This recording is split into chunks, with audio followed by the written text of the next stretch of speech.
Ma loodan, et meid on siis näha ja kuulda. Tere hommikust veel kord. Minu nimi on Aavo Kärmas, olen Enefit Greeni juhatuse esimees ja täna siis anname teile ülevaate, kuidas Enefit Greenil esimeses kvartalis läks ja millised on meie tulevikuplaanid.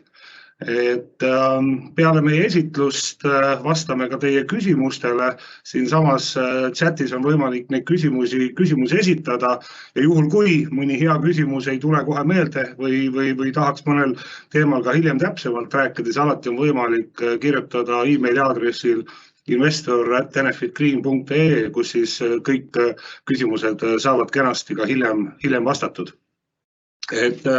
Olen täna siin koos meie finantsjuhi Veiko Räimega,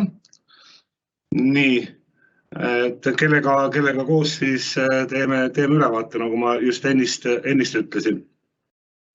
Aga lähme nüüd kohe siis teema juurde, et kõigepealt Enefit Greenist, et Enefit Greeni ambitsioon on saada siis kõige kiiremini kasvavaks taastuvenergia ettevõtteks meie koduturgudel ja mul on tõesti hea meel öelda, et ka esimeses kvartalis see kasv jätkus ja jätkub ka tulevikus. Kui me eelmise aasta sügisel börsile tulime, siis me ütlesime, et Enefit Greeni plaan või ambitsioon siis on kasvada aastaks 2025 2,4 korda suuremaks ettevõtteks, kui me olime eelmine aasta ja tõesti hea meel on tõdeda, et see tee jätkus ka esimeses kvartalis, et tänaseks siis meil on olemas opereerivad varad nii Baltikumis kui ka Poolas ja ka tuulepargi arendusprojekt Soomes. Ja hea meel on ka tõdeda, et meie tiimiga on esimese kvartali jooksul liitunud ka uusi inimesi, et täna siis Enefit Greenis töötab 171 töötajat üle kõikide meie koduturgude ja uued inimesed, kes meiega liitusid, ongi peamiselt siis seotud meie arendusprojektidega. Kui nüüd edasi minna, vabandust, kuidagi slaid ka liikuda meil.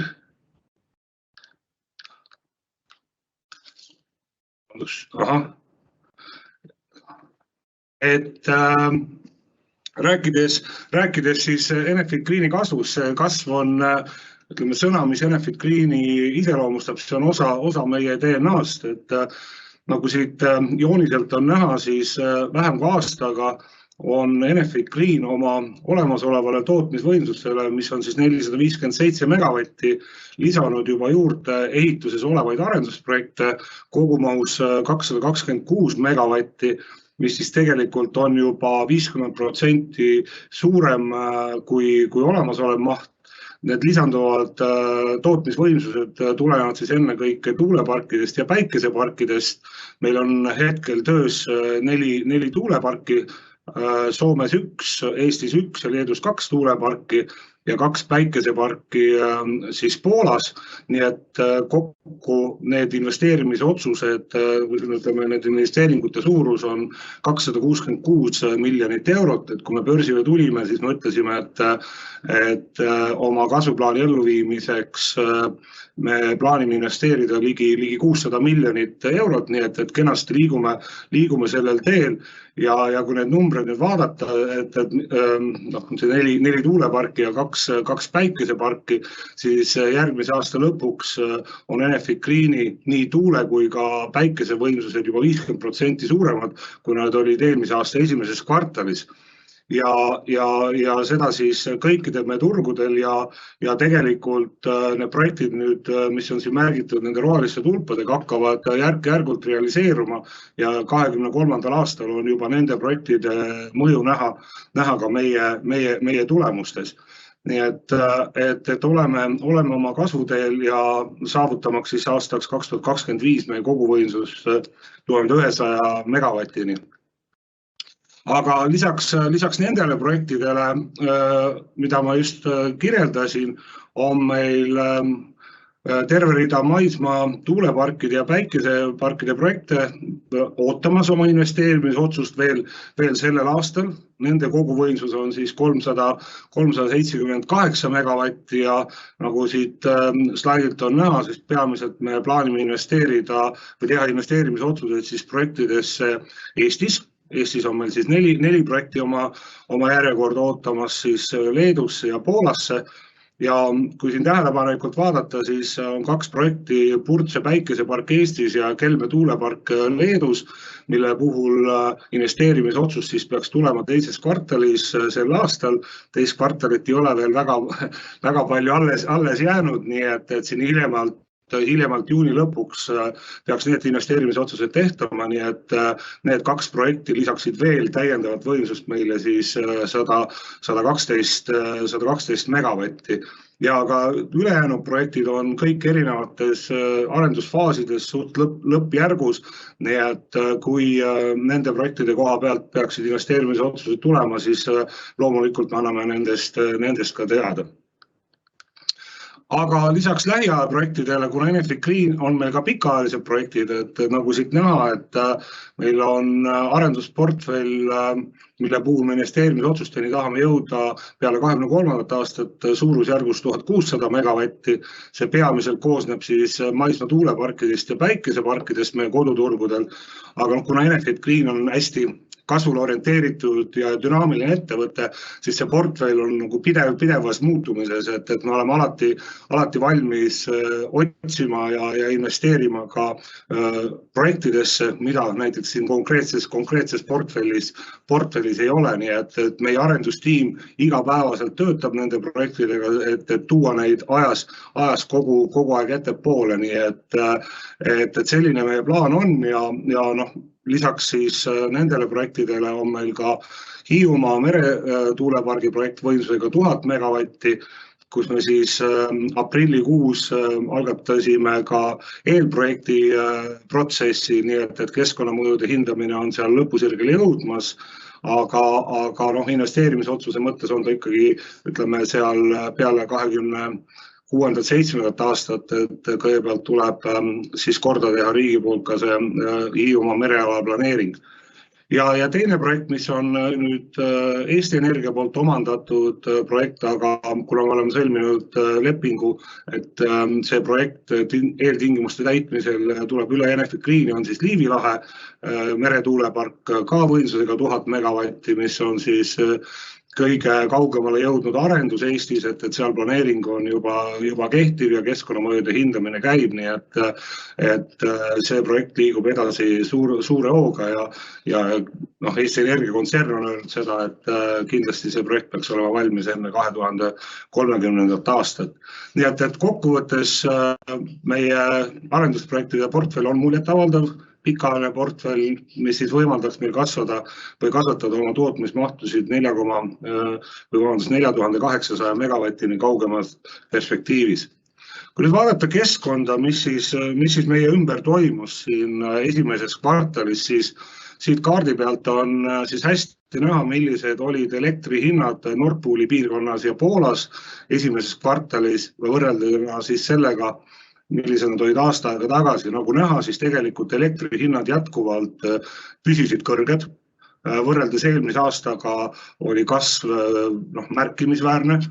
Võib-olla Soomes ja Rootsis mõnevõrra vähem kui teistes riikides, kuid siiski, kui me vaatame näiteks ka Baltikumi, me näeme siin 2,5-kordseid hinnakasvusid ja Eestis mõnevõrra oli elektrihind madalam kui Lätis ja Leedus, aga samas jaanuaris, veebruaris ega märtsis pole Eestis elektrihinnad olnud kunagi nii kõrged, kui nad olid selle aasta esimeses kvartalis. Loomulikult need põhjused on samad, jätkuvalt kõrge gaasihind, jätkuvalt kõrge CO2 hind, kindlasti mõjutas seda ka kahetsusväärne sõda Ukrainas ja kuidas siis öelda, lõppude lõpuks näitab või peegeldab see ikkagi seda, et meil on siin kogu piirkonnas puudu taastuvenergia võimsustest, mida kiiresti turule tuua, sellepärast, et seal vasakpoolses tabelis te näete siis eelmise aasta koondandmeid, milline oli siis tarbimine ja tootmine ja tarbimine riikides siis peale Norra ja Rootsi, siis tegelikult kõik riigid olid importijad, et piirkonnas elektrit lihtsalt on vähe, mis tegelikult annab meile kui kasvavale ettevõtte hea võimaluse siin kiiresti areneda. Kui rääkida regulatiivsetest arengutest, siis me oleme siin välja toonud olulisemad, et kui need riikide kaupa kiiresti läbi käia, siis Eestis on nüüd alates esimesest kvartalist võimalik ka eraisikutel sõlmida pikaajalisi fikseeritud elektrilepinguid. Parlamendis siis võeti vastu või Riigikogus võeti vastu ka ehitusseadustiku muudatused, mis mõnevõrra siis muudavad või tulevikus natuke riskantsemaks ka tuuleparkide arendusi. Ennekõike see puudutab see ehitus- ja kasutuslubasid, mida siis on võimalik ka tühistada teatud tingimustel, kui need segavad või lähevad vastuollu riigikaitseliste huvidega. Kui Lätti minna, siis Lätis muudeti 2 valitsuskabineti määrust, mida on korduvalt tegelikult Lätis muudetud, mis on hästi kahetsusväärne, mis siis tagantjärgi muudavad tingimusi, mille järgi siis hinnata tootmisvarade, ütleme, või elektrijaamade toetusi ja nende tootlusi. Selgelt on see vastuolus tegelikult Euroopa Liidu taastuvenergia direktiiviga, mis ei luba tagantjärgi juba tehtud investeeringutele tingimusi muuta. Samas, mis on Lätis positiivne, on see, et Läti ütles ka välja, et Läti soovib 2030 suurendada oma tuulevõimsust 800 megavatti, teatavasti Lätis on täna see alla 100 megavatti, siis on algatatud ka või võetud vastu see initsiatiiv siis vähendada planeeringutes kuluvat aega, mis on hästi positiivne, kuna on teame, et planeeringud on või planeeringutele kulub pikk aeg on üks takistus, miks meie piirkonnas pole tuuleparke tulnud. Ja sama ka Leedus, et Leedu siis võttis vastu või siis suurendas oma taastuvenergia eesmärke aastaks 2030, et 70% peaks tulema siis kogu tarbimisest taastuvast elektrist, varasemalt oli see ambitsioon 45%. Ja sarnaselt Lätile on Leedus siis algatatud protsess, et siis leida võimalusi, kuidas vähendada planeeringuteks kuluvat aega. Ja võib-olla viimane oluline asi Leedust märkida on siis see, et kehtestati regulatsioon, et 2023. aastal siis välja kuulutada oksjon 700 megavatti meretuulepargi projektile. Ja viimane asi siis Poolast, et Poola võttis siis vastu energiastrateegia, mis siis ütleb, et Poola tahab olla energeetilisest iseseisev ja lisaks siis on siis muudetud erinevaid õigusakte jällegi selleks, et kiirendada taastuvenergia võimsuste turule tulekut. Nii et summa summarum, kui seda pilti vaadata, siis on näha, et riigid või enamik riike on astunud väga suuri samme selleks, et taastuvenergiat võiks turule tulla ja väga kiiresti. Ja võib-olla viimase, ütleme siis, mõjurina kindlasti ka tuuleolud, kuna ütleme 2/3 meie järjest on seotud tuuleenergeetikaga ja see sõltub väga palju sellest, millised on siis tuuleolud. Siin graafikul on näha siis viimase 3 aasta võrdlus, et rohelisega on siis märgitud ära, et milline oli tuulekiirus selle aasta esimeses kvartalis. Nagu näha, jäi see täpselt 2020. ja 2021. aasta vahele, et kui 2020. aasta oli erakordselt tuuline aasta ja siis 2021 vastupidi tavapärasest madalama tuulekiirusega aasta, siis võib öelda, et selle aasta esimese kvartali tuuleolud olid meie äri jaoks soosivad. Aga siin ma hetkeks praegu lõpetaks ja annaksin siis sõna üle Veikole, kes siis räägib lähemalt nüüd, mis see kõik, millest ma rääkisin, siis numbrites lõpuks kokku toob või tõi. Ja, tere hommikust ka minu poolt. nagu Aavo just mainis, tuuleolud olid esimeses kvartalis soosivad, et elektrienergia toodang, mis on meie põhiline toode, siis esimeses kvartalis sellel aastal 368 gigavatt-tundi, 22% rohkem kui eelmine aasta. Ja see meie tulemusi toetas. Teiseks, meie keskmine müügihind, siis koos taastuvenergia toetustega oli 127 eurot megavatt-tundi üle kogu meie elektriportfelli, nii et ka see oli oluliselt kõrgem kui eelmine aasta. Teine mõjur, olulisem soojusenergia poole pealt on muudatusi üsna vähe, stabiilne toodang ja veidi madalam hind reguleeritud hinna tõttu, aga kokkuvõttes meie tulemused olid tugevad, 66,7 miljonit äritulusid, 58% kui rohkem kui eelmine aasta, 45,6 miljonit eurot ebitaad või kulumeelset ärikasumit, mis on 75% rohkem kui eelmine aasta ja puhaskasumit teenis 34,9 miljonit eurot, 124% rohkem. Aga kui rääkida rohkem, et kust see siis mõjuritena, millistest segmentidest ta tuli, siis äritulude kasvust peamiselt siis kasvu panustasid peamiselt siis tuul ja koostootmine, kaks meie suuremat segmenti. Ja kui siin paremal poolel neid argumente veel läbi käia, siis selgelt Eestis, kus meie toetusskeemid on või režiimid on sellised, et elektri hind on osa sellest, siis elektri hinna mõju oli tuntav, nii et toetas tulusid. Täiendavalt juba mainitud suuremad tuulekiirused Eestis ja Leedus ja kolmandaks tooks välja veel pelleti müügihinna kasvu ka. Et pelleti turuhind on olnud sel aastal esimeses kvartalis oluliselt kõrgem kui eelmine aasta. Ja üks tulusid vähendav aspekt ka, et eks toetusskeemid hakkavad meil tuuleparkidel läbi saama. Aulepa kui Eesti üks suuremaid tuulepark, mis lõppes toetusskeemi eelmise aasta juulis, et selle võrra siis on meie taastuvenergia toetused, mis me saime selle aasta esimeses kvartalis väikselt. Kui me räägime nüüd mõjust ebitaale, et siis tulude mõju ebitaale on tuntav, kokku 21,5 miljonit eurot. Nagu mainitud, 15,5 miljonit eurot on ebitaat kasvatanud siis kõrgem elektrihind, aga ka suuremad toodangumahud nii Eestis kui Leedus on andnud oma tugeva panuse ja põhimõtteliselt ka pelletimüük on 0,6 miljonit eurot tulusid tõstnud. Lisaks tooks välja veel ka muud ülejäänud tulud, nende hulgas ka näiteks päikeseteenuse tulude kasv, võrreldes eelmise aasta esimese kvartaliga, mis on seal päikesesegmendis meil siis positiivne areng. Veidi on muidugi kulusurve, peamiselt läbi biomassi hinna ka meie kuludest tunda, nii et kui ühe käega pelleti hind on tõusnud, siis on tõusnud ka biomassi hind, millest seda pelletit toota ja biomassi hind mõjutab kindlasti ka soojuse hindasid, meie koostootmisjaamades Paides ja Valkas. Ja täiendavalt muutuvkulude 1,8 miljonises kasvus on oma roll ka elektri ostukulude tõusul. Me viisime sisse ka arvestusprintsiipide muutuse, varasemalt me päevasiseseid Nord Pooli tehinguid nettisime oma vahel, nüüd on nad lisanud nii kuludesse kui juludesse, nii et ebita mõju sellel ei ole, aga kulusid kasvatab. Ja lõpuks püsikulud, meie äris ka hästi oluline komponent, et põhimõtteliselt seda tulusid siis hakkab kasutada, et see kulupool meil käest ära ei lähe.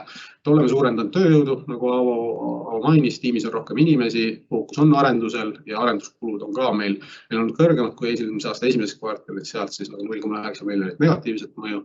Kokkuvõttes siis 45,6 miljonit eurot ebitaad on esimese kvartali kohta väga kõrge tulem. Kui me nüüd lähme kord läbi nende segmentide, siis tuuleenergia segmendis on kenasti vasakul üleval näha, kuidas tuuleenergia kasvud on, toodangu kasvud on olnud meil üle 20% nii Eestis kui Leedus. Keskmine müügihind on siis Leedus meil fikseeritud, et kuna see toetusskeemid on seal fikseeritud hinnaga, siis seal on 81 eurot megavatt-tund, keskmine müügihind olnud esimeses kvartalis. Üks park on tulnud toetusskeemi alt välja, sellepärast väike muutus, ja natuke saame ka siis kõrgemast turuhinnast seal tuludele juurde. Ja Eestis siis on 153 eurot megavatt-tund tuuleparkide keskmine teenitud müügihind. Kokku ebita siis 35 miljonit eurot, 92% rohkem kui eelmine aasta, ja selgelt tuuleenergia on meie kõige suurem panustaja sellesse meie tulude ja ebitaasse, et 76% kolmenad kogu meie teenitust. Kui me koostootmisest räägime, siis siin on peamiselt selline, äritulu on kõrgem, samuti on ka marginaal tõusnud, et toodangud nagu mainitud stabiilsed, et siin ei ole muudatusi, aga vasakul all, kui näete, siis pelletitulu on kasvanud 0,6 miljonit eurot. Elektritulu on kõrgem ja veidi ka elektri tootmise toetused kõrgemad. Ja seal nagu see on ka EBITDA-s see mõju siis üsna tugev olnud, et oleme ka suutnud kulusid kenasti kontrolli all hoida ja tegelikult saavutanud toodangus väga häid ja stabiilseid tulemusi esimeses kvartalis. Kokkuvõttes 12,3 miljonit eurot EBITDA teenitud ja 27% siis meie kogu tulemist.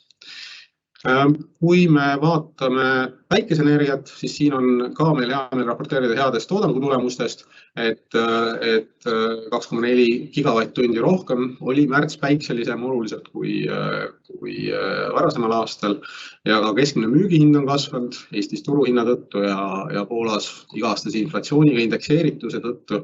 Aga ärituludes vasakul all tahtsingi välja tuua just selle päikeseteenuse äritulude kasvu, et 0,3 miljoni euro pealt 0,7 miljoni euro peale. EBITDA-s seda omab veel sellist tagasihoidlikku mõju, aga igal juhul ta meie selles kasvus ikkagi on väga olulisel kohal, et sul on klientidele selliseid klientidele väärtust pakkuvaid päikeseenergia lahendusi siis anda ja 2% EBITDA-st on siis seda osakaalu. Kui rääkida kokku siis puhaskasumist, siis 34,9 miljonit eurot, 13 senti aktsia kohta, kasum aktsia kohta, et finantskuludest räägin veidi 2 slaidi pärast ka. Need olid meil madalamatel laenujääkidele, intressimääradele, siis ettevõtte tulumaksukulu on tänu kõrgemale kasumile. Leedus on suuremast müügitulust tulenevalt ka kõrgem. Ja puhaskasumit siis kõige rohkem ongi toetanud ikkagi nüüd kokkuvõttes ikkagi elektri tootmismahu kasv ja kõrged turuhinnad, et see meie kasumit kasvatab. Kui vaadata sellest, et Taavo mainis ka meie investeeringutest, et me oleme hoogsasti investeerinud esimene kvartalis, kokku on investeeringud olnud 13,7 miljonit. Me suudame 4-5 projekti kenasti edasi viia. Purtsesse, Silaalehte, Tolpanaarasse, tuuleparkidesse on investeerinud kõige rohkem läinud, samuti Sambrovi päikseparki Poolas.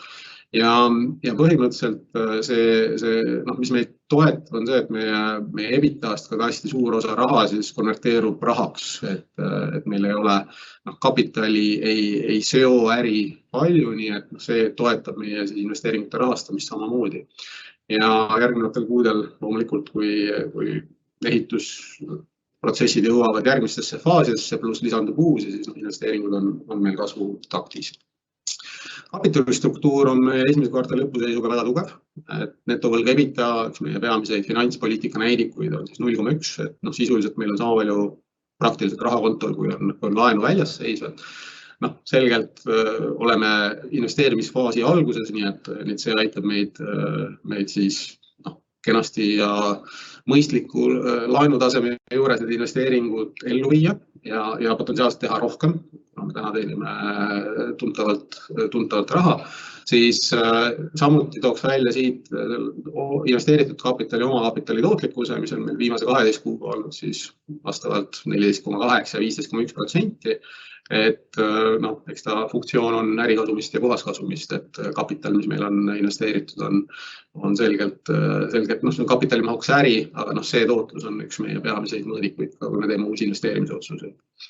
Ja võib-olla viimaseks tooks välja ka intressimäärad ja kulud, et kuna meil tuntavaks on muutunud inflatsiooniline surve, üsna suureks riskiks on muutunud ka intressimäärade tõus, siis selle aasta esimeses kvartalis ja tänaseks tegelikult, kui me räägime aprilli lõpuseisust, siis põhimõtteliselt aprilli lõpuga me oleme kõik oma väljavõetavad investeerimislaenud intressiriskile maandanud. Et kas on siis 5, 7 või 12 aastaks, nii et me näeme, et kui meie laenutase kasvab, siis see risk on see, mis on meil täna võimalik juhtida ja põhimõtteliselt me oleme siis swapidega või nii-öelda vahetustehingutega need lukku löönud keskmiselt see vahemikus 1,04 kuni 1,12%, mille siis on marginaal. Nii et meie finantskulu laenudest on järgmiseks 5 kuni 12 aastaks siis vastavalt tutvustatud. Ja lõpuks elektritootmisportfellist paar sõna. Siin esimese kvartali jooksul olulisi muudatusi või aprilli lõpus olulisi muudatusi ei ole toimunud, et me ei ole jõudnud uute projektidega müügiga nii kaugele, et me oleks siia nagu lisanud, aga selgelt, mis me näeme, et turul on hinnad kõrged, klientidel on huvi pikaajalisi elektrilepinguid sõlmida lõppklientidel siis. Nii et täna me arvame, et indikatsioonid turult on sellised, et järgmised elektrimüügilepingud saavad olema sõlmitud juba kõrgematelt hinnatasemelt, kui need, mis meil täna keskmiselt on. Aga kui need on, sellest me raporteerime iga kvartali seisuga, nii et kui need on järgmiseks kvartaliks sõlmitud, saame sellest rohkem rääkida. Nii, minu kord kõik, annan Aavale tagasi. Ja, aitäh Veiko. Mida siis kokkuvõtteks öelda, et kindlasti me jääme rahule esimese kvartali tulemustega, aga need on tulemused, mis on juhtunud minevikus, et tähtsam on vaadata, mis on nende tulemuste taga ja mida tulevik meile toob, siis juhatusena me oleme kindlasti väga, tahame tänada oma tiimi, kes on tegelikult need tulemuste taga, kes on pühendunud igapäevaselt tegeleb meie arendusprojekti, olemasoleva äri opereerimise ja arendusprojektide elluviimisega, et ükski asi ei juhtu niisama, vaid see juhtub koostöös. Kindlasti esimeses kvartalis tahaks ära märkida ka meie laenulepingu sõlmimist Põhjamaade Investeerimispangaga, tahaks ära märkida selle, et me sõlmisime lepingu ka Södraga, kes on siis Lätis kõige suurem erametsa omanik selleks, et arendada tuuleparke Lätis ja lõpuks kliente, et nagu Veiko mainis ka, et tegelikult jätkuvalt me näeme, et klientidel on huvi sõlmida pikaajalisi elektri ostumüügilepinguid. Enamik meie, või ütleme, ongi meie arendusprojektid, lähiarendusprojektid 226 megavatti on, nende taga on siis pikaajalised elektri ostumüügilepingud 5–10 aastaks. Me näeme, et see trend jätkub ja see annab meile kindluse selleks, et oma arendusportfelli ellu viia ja nagu ma ütlesin, me oleme väga dünaamiline ettevõte, et me loodame ikkagi teha rohkem, kui me oleme ette näinud, nii et selles mõttes on mul väga hea meel nende tulemuste üle ja paneme vapralt edasi. Et see oleks siis meie poolt kõik, aitäh kuulamast ja nüüd me siis võtaksime mõned küsimused. Ma näen, et neid on siin tulnud, ma loen nad ette ja siis me vaatame, kui meist vastu. Nii, esimene küsimus, et kas kaugemad projektid vajavad millalgi täiendavat omakapitali või kuidas on need plaanis finantseerida? Alustan lähedalt, et lähiaja projektid on meil kenasti selle IPO-ga finantseeritud, nende elluviimine kasvatab Enefit Greeni rahavoogu ja tegelikult sellest rahavoost on võimalik neid kaugema pikaajalisi portfelli projekte finantseerida. Seal tekib küsimus ambitsioonis, kui kiiresti liikuda. Me seda ei välista, et tulevikus, kui me oleme ambitsioonikad, me võime küsida omakapitali juurde, aga täna konkreetseid otsuseid selleks tehtud ei ole, nii et sellest on täna veel vara rääkida. Nii, jääb mulje, et teistel turgudel on regulatiivsed arengud soodsamad kui Eestis. Mis oleks kõige olulisem muutus, mida riigilt ootaksite ja mis aitaks taastuvenergiat kiiremini arendada? Ja väga hea küsimus. Eesti on astunud samme selleks, et taastuvenergiat võiks turule rohkem tuua. Räägime siin investeeringutest 2 radarisse, mis peaksid Eestisse jõudma 2025. aastal. Räägime siin kohaliku kasu mudelist, mis küll ei ole veel vastu võetud. Loodame, et see on nüüd venima jäänud, et see saaks ikka kiiresti vastu võetud. Lisaks on Eesti välja kuulutanud taastuvenergia oksjoni 450 gigavatt-tunni osas, mille pakkumised tuleb esitada siis selle aasta 1. juunil, kus me ka kindlasti plaanime osaleda. Täiendavalt kuulutati aasta alguses välja ka, või öeldi siis, et tuleb suuremahulisem oksjon, mis varasemalt oli planeeritud 2023 teise poolde, et see toodi nüüd varasemaks jaanuari. Et kõik on õiged sammud, aga ma arvan, et sellest lihtsalt ei piisa. Et kui me vaatame, millise tempoga meie naaberriigid astuvad, siis ma arvan, et Eesti peaks siin sammu kiirendama, et tegelikult taastuvenergeetika puhul ei ole see kuidagi see, et arendajad konkureerivad omavahel, vaid tegelikult konkureerivad piirkonnad, konkureerivad riigid omavahel. Ja mis riikide roll on? Riikide roll on luua siis läbipaistev investeerimiskeskkond, anda investoritele pikaajalist kindlust, et riik tahab taastuvenergeetikat arendada ja mida riik siis plaanib selleks teha. Kindlasti, kui nüüd küsida, mida Eesti peaks tegema, siis esimene asi, nii nagu Läti, Leedu, peaks vähendama planeeringutel kuluvat aega. Täna on planeeringud jagatud väga paljudesse erinevatesse etappidesse, kus on siis palju erinevaid kooskõlastusi, arutelusid ja nii edasi. Et need võiks võtta koomale, kontsentreerida nad nagu üheks tervikuks. Ja teiseks kindlasti edasi minema vähempakkumistega. Et vähempakkumised ei ole massiivne toetus, nagu sellest vahest armastatakse või vahel armastatakse rääkida, et tarbija maksab selle kõik kinni. Et ei ole, et pigem ka praegused taastuvenergia või see taastuvenergia oksjon, mis on välja kuulutatud, annab lihtsalt investoritele kindluse, et suurte hinnakõikumiste juures, et investor saab selle miinimumhinna, mida ta on nagu tahtnud, selle ta saab ja kui turuhind on selles kõrgem, siis mingit toetusi ei maksta. Ja eriti oluline on see silmas pidades meretuuleparke, mis tulevikus peaksid hakkama meie vetesse tekkima, et kuna tegemist on suurte investeeringutega, me räägime miljarditest eurodest, siis selge on see, et investorid vaatavad ja võrdlevad piirkondi, kuhu investeerida ja kui meie lähiriigid on liikumas selle stabiilsusmehhanismi või nimetame hinnapõrandaks, kuidas iganes suunas, siis ma arvan, et Eestil tasuks seda täpselt samamoodi väga tõsiselt kaaluda, et need meretuulepargid siia tulevikus tekiksid. Et need oleksid võib-olla peamised. Nii, Tootsi tuulepargi vaidlus sai läbi, mis sellest edasi saab?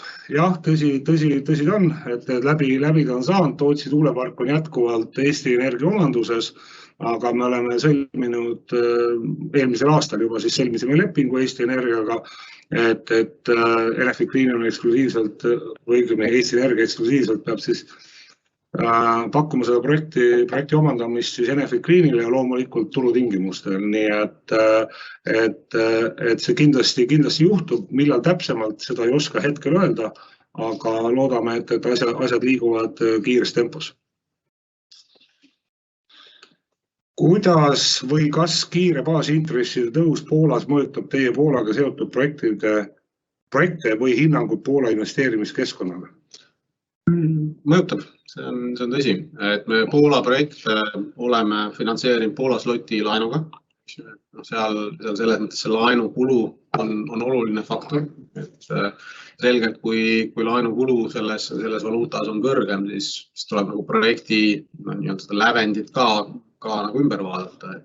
Seda jälgime väga hoolega ja selgelt Poola projektidel see lävend on meil olnud ajaloos kõrgem, nii et täna me näeme, et me saame oma projektidega edasi minna, aga me jälgime seda seisundit ja olukorda päris tähelepanelikult, et teeks õigeid otsuseid. Tundub, et siin rohkem küsimusi meil ei ole. Nii et, üks on meil tuli. Kas sõjast tulenevalt on mingid konkreetsed märked tuulikute tarned võivad venima jääda? Väga küsimus ausalt öeldes, unustasin sellest rääkimata. Et tegelikult täna töös olevad 4 tuuleparki ja 2 päikeseparki liiguvad vastavalt esialgsele graafikule, et seal meil mingid indikatsioone selle kohta ei ole, et projektid peaksid edasi nihkuma. Küll loomulikult me hästi tähelepanelikult jälgime, et igapäevaselt projekte juhtides, et millised need signaalid on ja katsume kõik teha, et neid edasilükkumisi ei tuleks, aga jah, nagu ma just ütlesin, et nende projektide puhul liigume esialgses graafikus.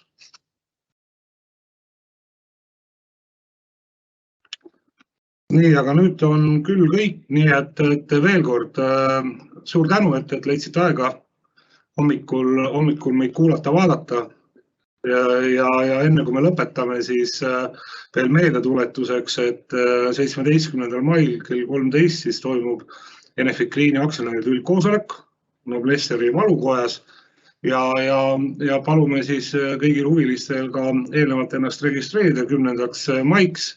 Et selle veebivormi te leiate kenasti ka meie koduleheküljelt ja ka selle esitusel olema aktiivne.